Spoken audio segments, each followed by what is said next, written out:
Scope में हमने देखा कि एक वेरिएबल कहाँ तक एक्सेसिबल होता है। अब सोचो, एक फंक्शन के अंदर एक और फंक्शन हो, तो क्या जो इनर फंक्शन है वो अपने आउटर फंक्शन के वेरिएबल को एक्सेस कर सकता है? यही मैजिक होता है लेक्सिकल स्कोप का, जहाँ इनर फंक्शन अपने सराउंडिंग स्कोप के वेरिएबल को एक्सेस कर सकता है। और जब इनर फंक्शन अपने सराउंडिंग स्कोप्स के वेरिएबल को याद रखने लगे even after outer function execute हो चुका हो, तो उसे कहते हैं क्लोजर। क्लोजर जावास्क्रिप्ट का एक हिडन सुपर पावर है। ऑथेंटिकेशन से लेके डेटा प्राइवेसी और पावरफुल फीचर बनाने तक ये हर जगह यूज होते हैं। तो हेलो गाइस, मेरा नाम है लोकेंद्र, आप देख रहे हैं लोकी अनलॉक्ड, जहां हम अनलॉक करेंगे आपकी ट्रू पोटेंशियल को। चलिए चलते हैं कंप्यूटर स्क्रीन पर और शुरू करते हैं।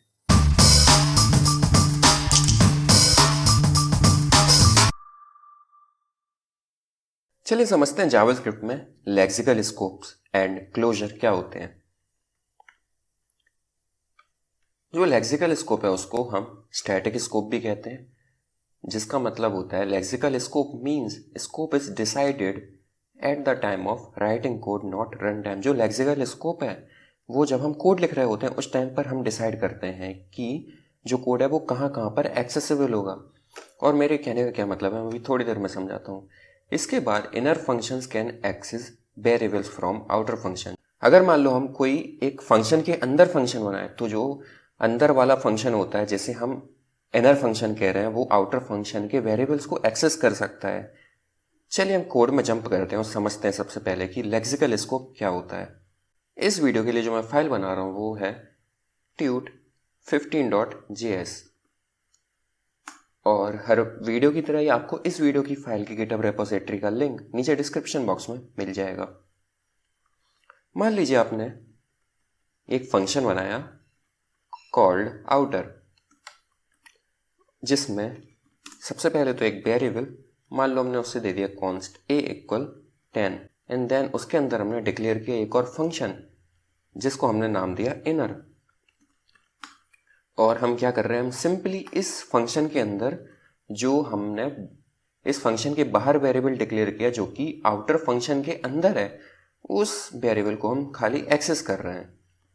और इस फंक्शन के बाद हमने जो इनर फंक्शन है वो आउटर फंक्शन के अंदर कॉल किया, एंड आउटर फंक्शन को भी हमने बाहर कॉल कर दिया।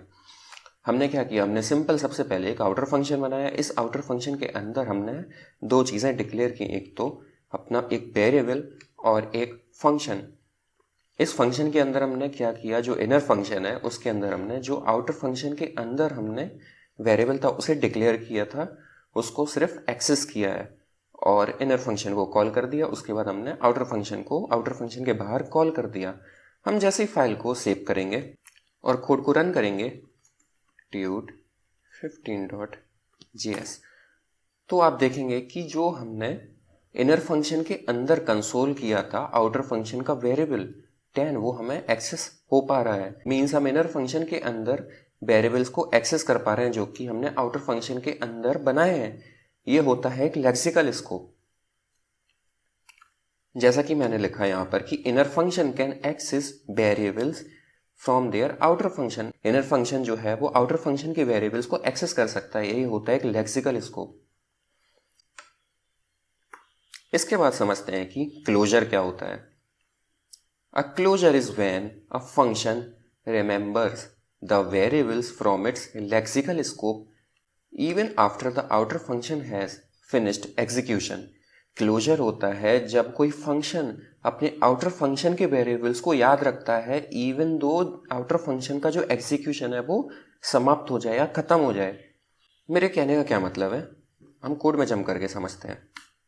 हमने यहाँ पर देखा कि जब हमने इनर फंक्शन कॉल किया तो आउटर फंक्शन जो था वो चलना बंद नहीं हुआ था। उस टाइम पर आउटर फंक्शन एग्जीक्यूट हो रहा था। सबसे पहले हमने आउटर फंक्शन कॉल किया, उसके बाद जब आउटर फंक्शन चला तो उसने वेरिएबल को असाइन किया यहाँ पर a इक्वल 10, देन उसने ये फंक्शन को डिक्लेयर किया, देन इनर फंक्शन को कॉल किया। इस टाइम जब हमने इनर फंक्शन को कॉल किया उस टाइम पर जो आउटर फंक्शन का एग्जीक्यूशन था वो पूरी तरह खत्म नहीं हुआ था।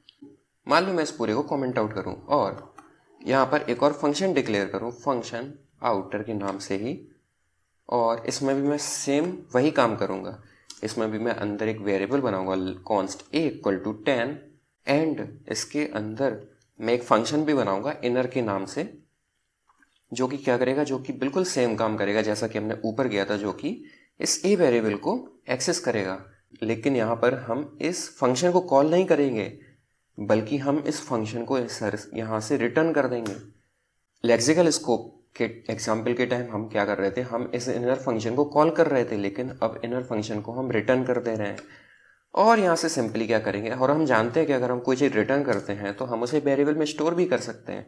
तो मान लो मैंने उसे फंक्शन नाम के एक वेरिएबल में स्टोर कर लिया और मैंने आउटर फंक्शन को कॉल कर दिया। उसके बाद मैंने जो आउटर फंक्शन से वेरिएबल हमने रिटर्न किया था और इस fn नाम की वेरिएबल में स्टोर किया था उसे भी कॉल कर दिया। अब यहाँ पर आप समझिए, मैंने जैसे ही आउटर फंक्शन को कॉल किया, आउटर फंक्शन ने क्या किया, आउटर फंक्शन ने सबसे पहले तो वेरिएबल डिक्लेयर किया, उसके बाद फंक्शन को डिक्लेयर किया जो कि इनर फंक्शन है, और इनर फंक्शन को रिटर्न कर दिया, और उसको जो एग्जीक्यूशन था वो भी खत्म हो गया। ये पूरी चीज़ जो है वो खत्म हो गई। और जब हमने फंक्शन को कॉल किया, चलिए हम पहले तो इसको फाइल को सेव करते हैं और कोड को रन करके देखते हैं। तो हमें अभी भी जो है वो 10 प्रिंट होकर देखने को मिल रहा है, लेकिन जो आउटर फंक्शन का एग्जीक्यूशन था वो हो चुका था, और ये जो कॉन्स्ट इक्वल टू 10 वेरिएबल हमने डिक्लेयर किया था ये मेमोरी से जा चुका था। लेकिन इस इनर फंक्शन के पास अपने लेक्सिकल स्कोप के वेरिएबल्स अभी भी थे, इवन आफ्टर आउटर फंक्शन का जो एग्जीक्यूशन है वो समाप्त हो गया। यही मैंने यहाँ पर लिखा है कि closure when a function remembers the variable from its lexical scope even after the outer function has finished execution.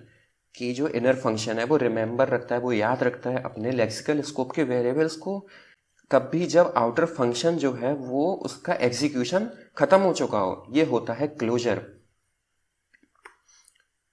इसे आप ऐसे समझिए, मान लीजिए एक बैकपैक है और जब फंक्शन चला तो वो अपने साथ बैकपैक को लेकर चला विद वेरिएबल इट नीड्स, और उस बैकपैक में वो सारे वेरिएबल्स थे जो उस फंक्शन को चलने के लिए ज़रूरत थे।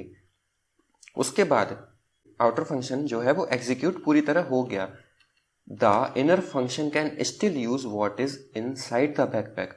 तो उसके बाद जो इनर फंक्शन है और जो उस बैकपैक में जितने भी वेरिएबल थे वो उन बैकपैक के वेरिएबल्स को एक्सेस कर सकता है इवन आफ्टर जो आउटर फंक्शन है उसका जो एग्जीक्यूशन है वो समाप्त हो गया। इसके बाद एक सिंपल एनालॉजी, लेक्सिकल स्कोप का मीनिंग होता है where code is written decide what is accessible.